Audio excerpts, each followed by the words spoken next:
Oke. Eh, Perkembangan bisnis itu semakin banyak perusahaan yang menggunakan valuta asing dalam transaksi, dalam melakukan transaksi operasional, dalam melakukan financing, atau eh, dalam melakukan investasi. Jadi ada tiga transaksi pembagian tiga kelompok besar transaksi di corporate finance, yaitu transaksi investasi, transaksi pendanaan, financing, dan transaksi operasional. Nah, dari ketiga ini sekarang hampir tiga-tiganya itu sebagian besar perusahaan itu menggunakan atau ada unsur valuta asingnya. Dalam melakukan investasi, beberapa perusahaan melakukan investasi di luar di luar eh, di luar wilayah Indonesia yang menggunakan mata uang lokal. Katakan investasi di luar negeri dalam menggunakan mata uang asing gitu, valuta asing. Nah, itu dalam investasi kita harus mempertimbangkan penggunaan valuta asing tersebut. Kemudian financing, pendanaan. Banyak juga perusahaan sekarang itu yang meminjam dalam valuta asing atau equity-nya, investasinya di perusahaan itu dimiliki oleh perusahaan asing. Berarti perusahaan asing yang akan berinvestasi dalam valuta asing gitu ya. Jadi kita dimiliki oleh perusahaan di Indonesia dimiliki oleh perusahaan di luar negeri. Berarti investasi di perusahaan di Indonesia dalam perusahaan luar itu melakukan investasi dalam bentuk valuta asing di perusahaan di Indonesia. Kemudian yang ketiga operasi, transaksinya jika melakukan ekspor atau import itu pasti menggunakan valuta asing. Nah, sebelum kita masuk ke pengelolaan valuta asing, kita belajar dulu konsep-konsep dasar dari valuta asing, ya. Untuk terminologi itu yang eh, pasti harus diketahui adalah exchange rate atau nilai tukar. Exchange rate atau nilai tukar itu pasti kita berbicara dua mata uang.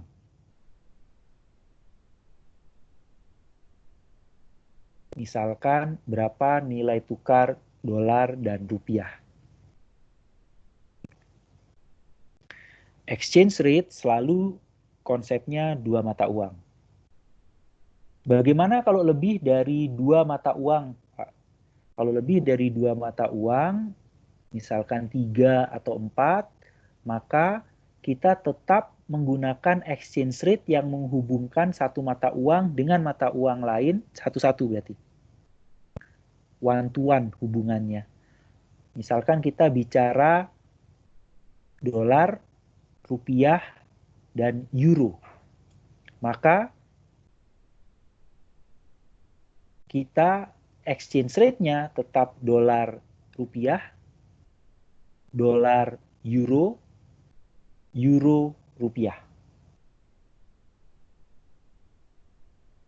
Jika melibatkan lebih dari dua mata uang, maka itu yang disebut dengan cross rate. Tapi yang quoted-nya ada third currency, jadi ada mata uang ketiga. Karena yang namanya quotation exchange rate itu pasti hanya hanya hanya dua mata uang, hanya dua mata uang. Yang sekarang berlaku mata uang yang menjadi patokan sebagai exchange untuk perhitungan exchange rate adalah US dollar. ya, usually ya, hampir sebagian besar nilai tukarnya adalah US dollar. Kemudian LIBOR sudah kita pelajari tadi, itu adalah tingkat bunga pinjaman ya. Overnight loan euro dolar, itu artinya dolar yang diperdagangkan, dolar yang diperjualbelikan, dolar yang ditransaksikan di pasar Eropa, itu euro dolar. Jadi dolar yang apa namanya, mata uangnya tetap dolar, bukan euro, tapi dolar itu jadi patokan atau ditransaksikan di pasar London gitu, pasar Eropa. Nah, itu adalah euro dolar. Oke. Exchange market itu ada pasar sendiri, ada bursa sendiri yang memperjualbelikan istilahnya ya, atau mempertukarkan dari satu mata uang ke mata uang lain. Kenapa disebut jual beli? Karena ketika kita mengkonversi, maka mata uang itu dianggap sebagai komoditi atau produk. Dolar misalkan, itu adalah currency, mata uang. Tapi kita memberlakukan uang itu sebagai produk atau komoditas. Sehingga ketika melakukan transaksi, kita tidak pernah, jarang sebenarnya, istilahnya menukar rupiah menjadi dolar, itu jarang. Yang lebih sering kita gunakan istilahnya adalah kita beli dolar atau kita jual dolar. Itu kan sebenarnya beli dan jual dolar itu kita menukarkan.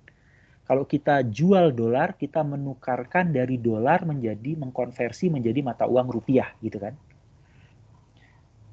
Kalau kita beli dolar, kita mengkonversi rupiah menjadi dolar. Tapi jarang kita bilang bahwa saya mengkonversi rupiah menjadi dolar, saya mengkonversi dolar menjadi rupiah. Yang paling umum atau paling banyak digunakan, dolar di-treat atau dolar diperlakukan sebagai produk atau komoditas. Sama saja, saya beli baju, saya beli komputer, saya jual dolar, saya beli dolar. Nah, jual beli dolar itu artinya mata uang itu diperlakukan sebagai produk atau komoditas.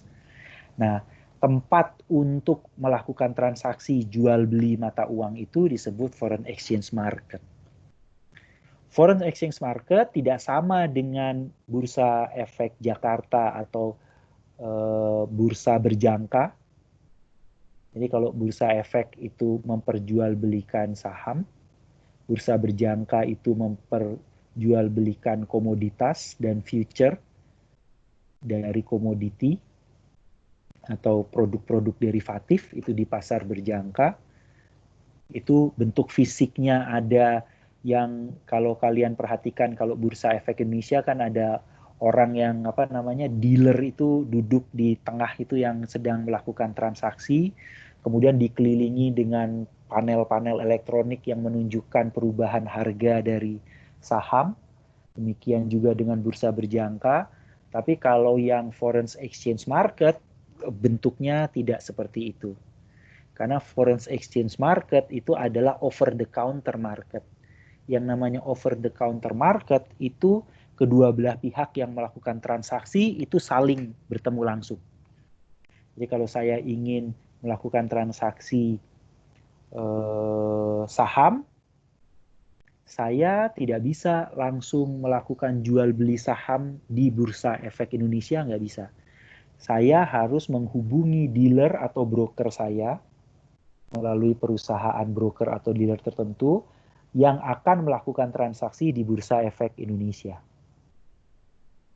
Nanti dealer atau broker itu akan bertemu melalui sistem elektronik dengan broker atau dealer lain bagi investor yang menjual sahamnya. Sementara saya ingin membeli. Terjadilah transaksi itu jual beli sahamnya secara elektronik yang menghubungkan antara yang pihak penjual dan pembeli melalui dealer ini. Sementara kalau yang namanya over the counter market itu tidak melalui mekanisme seperti itu, tapi saya langsung. Jadi kalau misalkan saya ingin beli dolar, saya langsung berhubungan dengan bank. Saya mau beli dolar. Kalau saya mau jual dolar, saya juga akan menghubungi bank saya untuk melakukan penjualan dolar. Itu yang namanya over the counter, langsung antara pihak penjual dan pembeli. Kalau misalkan bank sebagai broker atau perantara bahwa dia akan membeli dolar tapi akan dialihkan lagi ke pihak lain, maka transaksinya juga over the counter. Jadi bank akan menghubungi bank lain.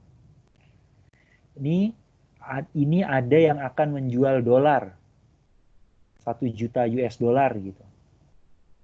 Mau beli atau tidak? Misalkan bank lain, oke, saya beli dengan harga sekian, maka bank yang pertama akan menghubungi kita.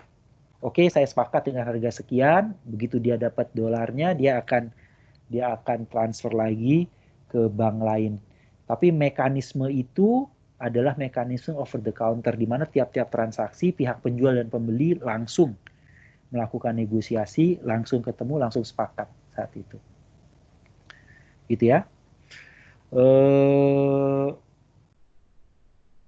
Untuk menjaga keamanan setiap kali transaksi mata uang asing untuk nilai tertentu biasanya ya, kalau over the counter itu biasanya pembicaraannya direkam.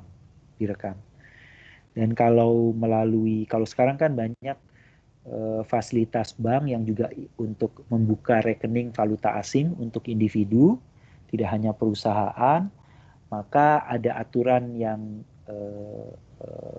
khusus mengatur transaksi valuta asing. Misalkan maksimum jumlah yang bisa diperdagangkan berapa perharinya, kemudian fitur security lain deh, perlu izin khusus untuk melakukan transaksi, harus mendaftar dulu untuk melakukan transaksi valuta asing. Jadi tetap transaksi dalam valuta asing dibedakan dengan transaksi yang dalam mata uang rupiah. Jadi biasanya level security-nya lebih tinggi. Kalau over the counter biasanya perusahaan-perusahaan yang langsung berhubungan dengan bank melakukan transaksinya per telepon itu biasanya direkam. Oke. Ini adalah contoh dari apa namanya? Ini adalah mata uang dari masing-masing negara dan simbolnya, ya. Exchange rate kita langsung latihan soal saja untuk mengenal nilai tukar ya. Ini diambil dari tabel 31.1. Ini latihannya nih, ya. Oke. Kita akan mengerjakan latihan nomor 1 untuk menggunakan exchange rate supaya terbiasa ya. Pertanyaan yang A-nya, jika saya punya 100 dolar, maka kalau saya tukar menjadi euro, saya akan dapat berapa euro ya?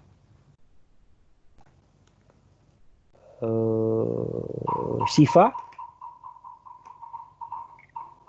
Pak. 100 dolar itu berapa euro, Siva? 100 dolar.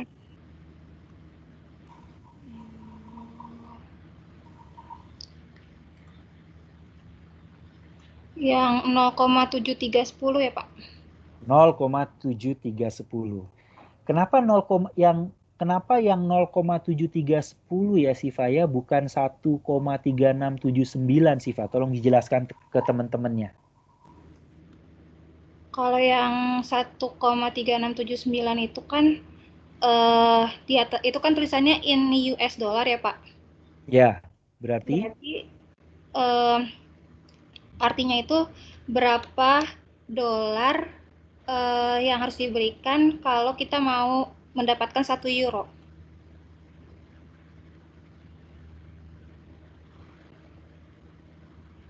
Gini. Iya. Oke. Berarti untuk setiap euronya, untuk mendapatkan 1 euro, kita memerlukan 1,3679 dolar atau 1 euro itu ekuivalen dengan 1,3679 dolar, gitu ya? Ya. Oke.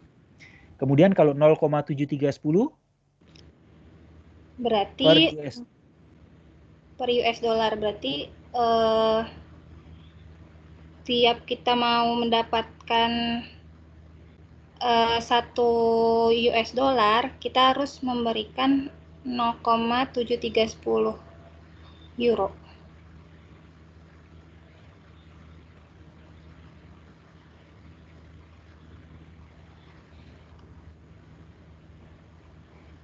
Sehingga kalau kita ingin mengkonversi dolar menjadi euro,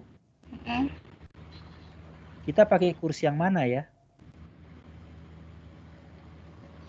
Kalau kita punya 100 dolar, kita ingin konversi menjadi euro.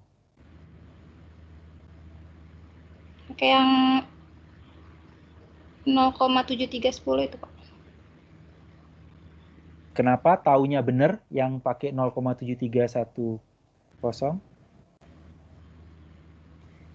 Karena kan kita mau cari kalau kita punya 100 dolar, kita mau bisa dapat berapa euro gitu kan ya, Pak? Iya. Apa pakai yang ini? Gimana, Pak? Iya, kenapa taunya pakai itu?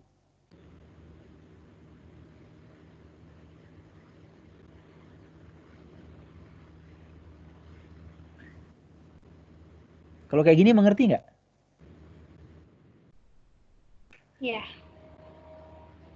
Kalau saya ingin mengkonversi dolar menjadi euro, maka exchange rate yang saya perlukan adalah euro per dolar. Iya. Ya kan ya? Karena Ya, kalau Pak. saya coret ini kan, dolar dicoret, maka euro per dolar dikali dolar sama dengan euro, gitu kan ya? Ya. Ya, jangan salah ya. Untuk aplikasi maupun untuk mengerjakan soal ujian segala macam, cek kayak gini. Ini kursnya apa per apa nih? 13679 dolar per euro. 0,7310 euro per dolar. Maka kita harus memastikan bahwa kita menggunakan kurs yang benar. Nggak boleh terbalik. Ya. Gimana cara ngeceknya terbalik atau enggak? Kayak gini. Kalau saya kayak gini. Matematika sederhana sih, euro per dolar kali dolar sama dengan euro. Karena begitu nanti dolar per euro kali dolar, dolar kuadrat per euro nggak jadi apa-apa kan jadinya ya. Makanya tidak pakai yang ini gitu. Ya. Ya, Pak. Oke. Berarti kalau 100 dolar berapa euro? Berarti 100 dikali 0,7310. Hasilnya Hasilnya 73,10 euro. 73,10 euro. Ada pertanyaan?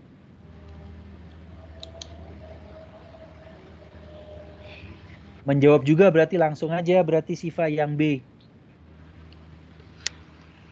Kalau Yang 1 euro berapa dolar? Yang B. Oh ya, kebalikannya ya, Pak. Jadi enggak, Berarti bukan kebalikannya. Pertanyaannya bukan oh kebalikan yang A berarti ya. iya iya iya. How much is 1 euro worth in dollar? Jadi 1 euro itu berapa dolar? 1,3679. 1,3679 dolar ya. Iya. Jika Siva punya 5 juta euro, itu ekuivalen dengan berapa dolar? Pakai kurs yang mana berarti? Berarti pakai kurs Jadi yang 1,3679, Pak. ya, kenapa? Karena kita ingin mengubah euro menjadi dolar gitu kan ya. Untuk mengubah euro menjadi dolar berarti kita Pakai yang euro per euro. kali dolar Per per euro. gitu ya. Supaya jadinya dolar. Dolar per euro berarti 13679.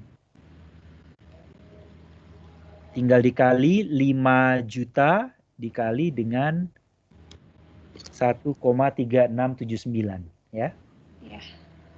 Ya. Oke. Dila, Nurfadila. Halo? Pertanyaan yang D, Dila. Iya. Mana yang lebih bernilai? New Zealand dollar atau Singapura dollar? New Zealand. New Zealand. New Zealand ini dia. Iya. Dengan Singapura.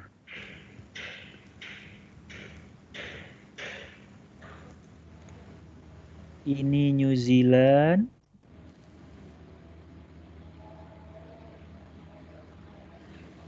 Ini Singapura dolar.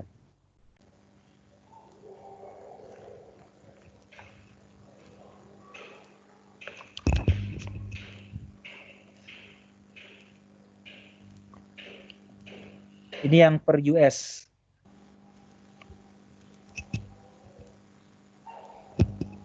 Mana yang lebih berharga?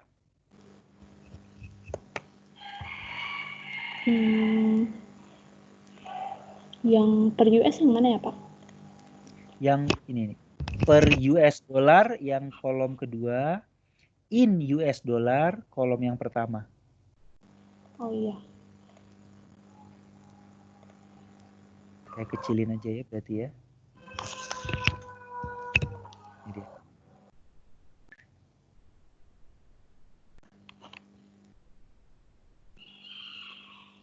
dia.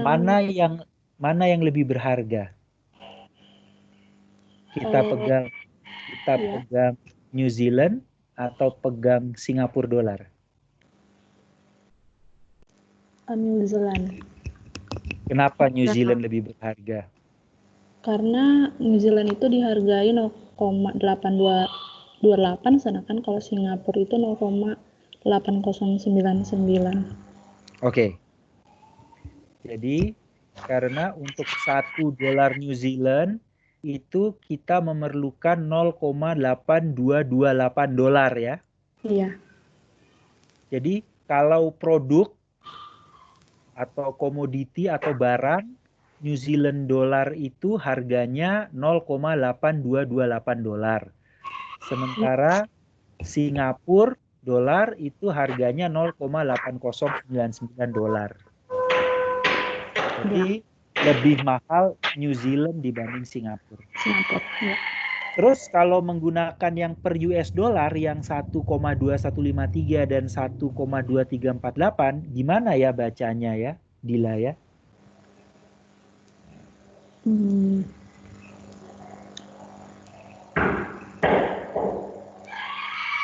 Berarti 1,2153 New Zealand dollar itu sama dengan 1 dolar. Oke. Terus? 1,2348 Singapura dolar itu sama dengan 1 dolar. Oke. Terus bagaimana membandingkan dua angka ini, mana yang lebih berharga? Yang lebih berharga tetap New Zealand karena 1 dolar itu hanya New Zealand itu lebih kecil dibandingkan Singapura. Kenapa lebih kecil itu lebih berharga?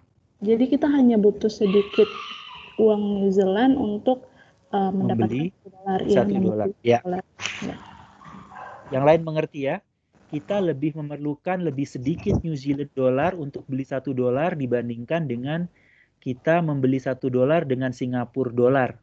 Karena Singapura perlu 1,2348, New Zealand perlunya cuma 1,2153. Jadi lebih mahal New Zealand, lebih berharga New Zealand. Sampai situ ada pertanyaan.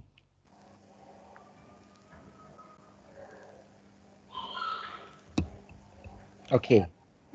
Kalau tidak, kita skip yang E ya, Dila ya, karena kalau Mexican dan Chilean, ini ya, Chili peso, itu sama aja ininya, jawabannya, ya.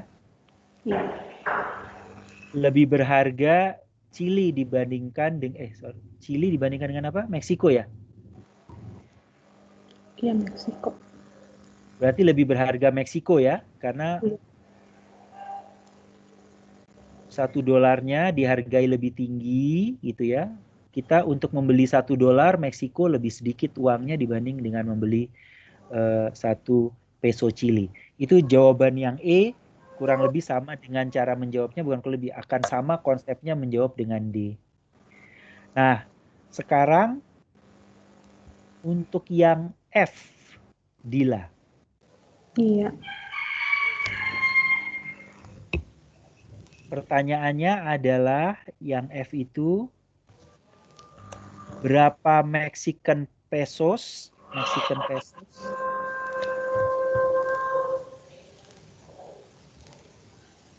Saya lupa. Mexican peso kodenya apa ya?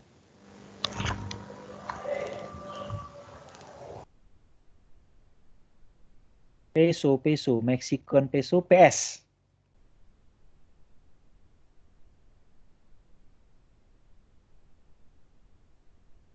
Untuk pertanyaan yang F,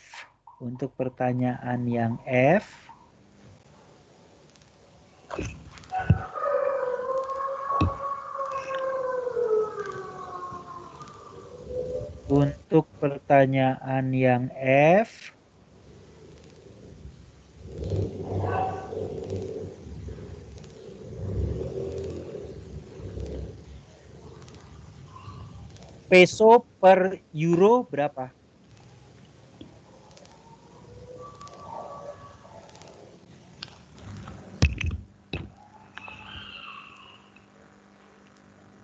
Kayaknya nggak diketahui deh, Pak. Ya. Iya, harus di translate dulu ke ini ya, Oke. dolar. Gimana caranya? Kita pakai yang mana? Berarti kita pakai peso ke dolar. Peso per dolar. Iya. Supaya dapat peso per euro, berarti peso per dolar dikali dengan Dolar per euro.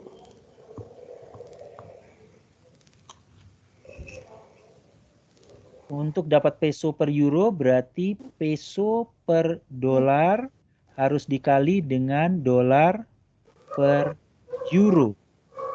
Supaya dapat peso per euro. Siapa yang tidak mengerti? Oke, berarti kita cari sekarang peso per dolarnya. Peso per dolar 0,0778 atau 12,8533 peso per dolarnya. 12. 12,8533 ya. Ya. Ini berarti 12,8533 kali dolar per euronya 1,3679. Dolar per euronya Iya, 1,3679.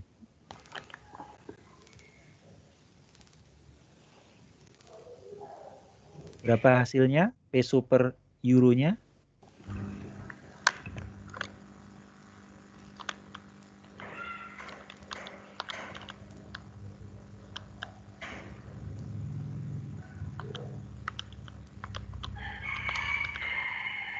$17,582 per euro.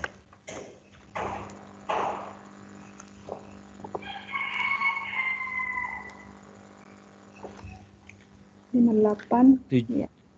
17,582 peso per euro ya. Iya. Ini disebut apa? 17,582 peso per euro?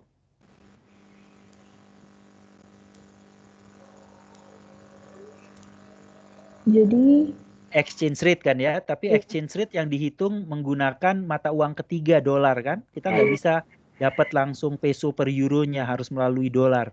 Karena itu disebut apa ini?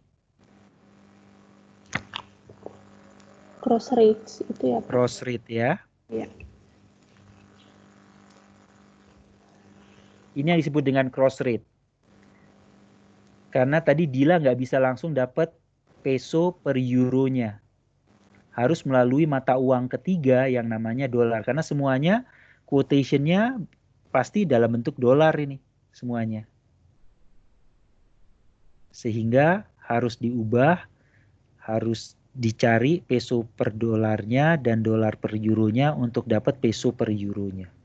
Yang disebut dengan cross rate. Terakhir Dila yang G, mana mata uang yang paling berharga dan mana mata uang yang paling tidak berharga.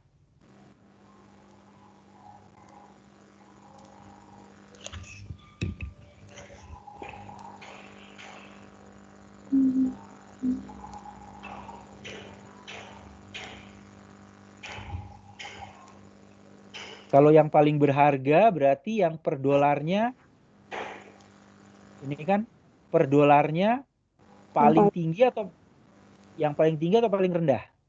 Paling rendah. Yang paling berharga per Iya. dolarnya. Iya. Paling rendah. Mana yang paling rendah?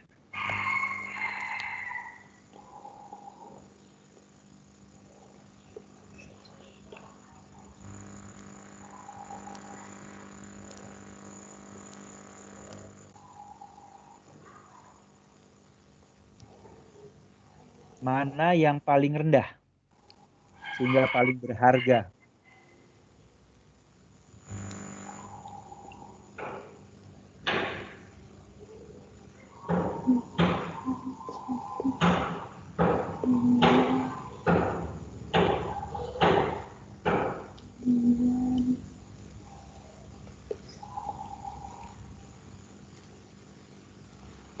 Yang paling rendah itu Kuwait dinar. Kuwait dinar nih, ini Iya. dia. Ini yang paling tinggi. Yang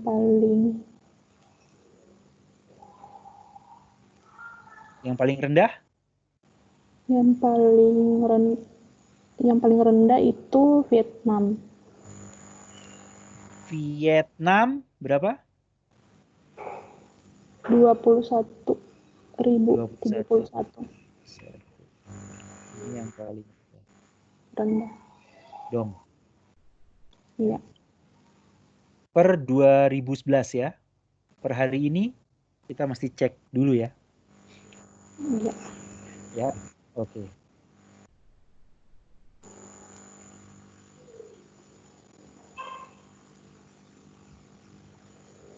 Ada pertanyaan tentang currency, exchange rate, dan cross rate?